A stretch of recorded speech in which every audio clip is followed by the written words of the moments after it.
Prototype Apple devices, especially older ones that are radically different from their production counterparts, don't show up often. But when they do, and we see what could have been instead of what was, they're always a sight to behold.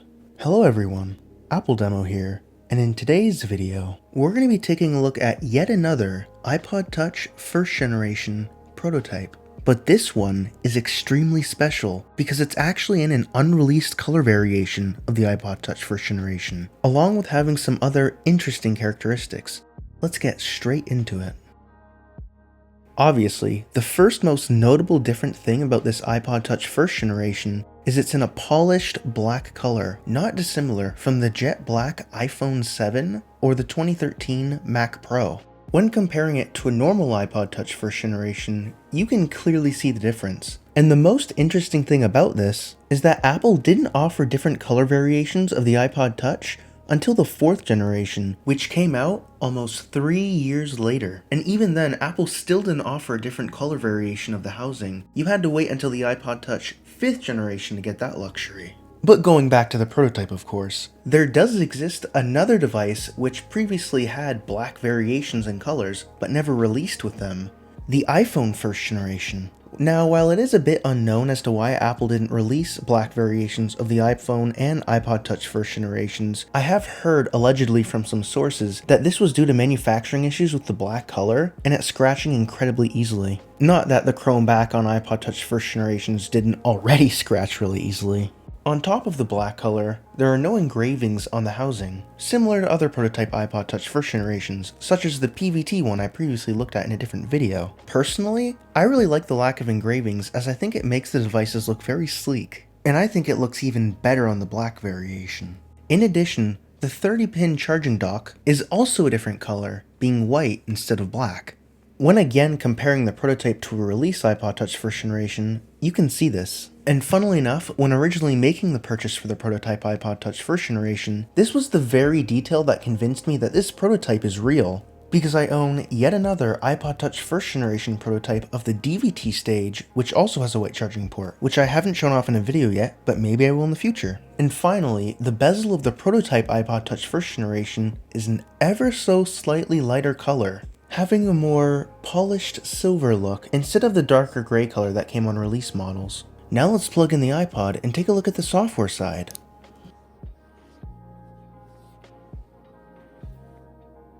Waiting.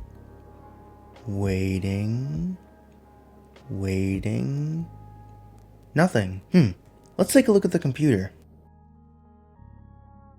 Oh, well, it's showing up as an iPhone, which is a bit strange, but it appears to be in DFU mode. Let's take a look at the system information and see.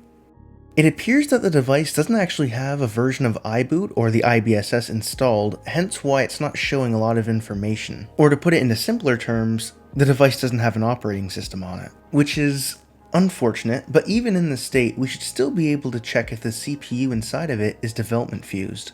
To do this, we're going to put the device into Pwn DFU mode, which will allow us to get that information. Normally this isn't required, but because this device doesn't even have iBoot installed on it, we're going to do it to get that information.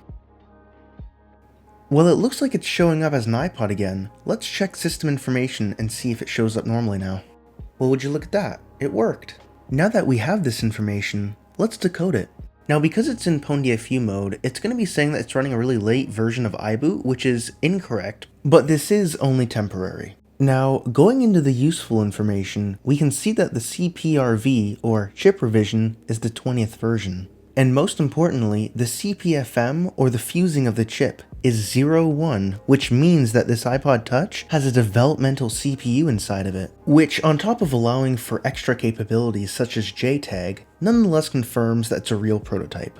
Now, in terms of the software, there's one extra thing which is a bit unfortunate. This iPod Touch is so early that it doesn't support any version of the iOS operating system, including switchboard versions that I have available for it. I do actually have a method to restore such prototypes, but the way that the method works is by loading essentially a retail version of the iBoot before it loads on the prototype version. And because this iPod specifically does not support that, it doesn't work yet. Now, I'm sure that I'll eventually be able to figure out a way to get past this, but until then, it's just going to stay in DFU mode. But even in DFU mode, it's still a marvel of a device. And honestly, I'm just glad that pieces of history like this can be preserved. Because it's truly amazing what happens behind the closed doors at Apple. And to see what could have been. But anyways, I hope you enjoyed this dive into this iPod Touch first generation prototype. If you enjoyed it, please leave a like and even consider subscribing, as it really helps motivate me to continue to create more content just like this. Anyways, I'll see you all in the next video.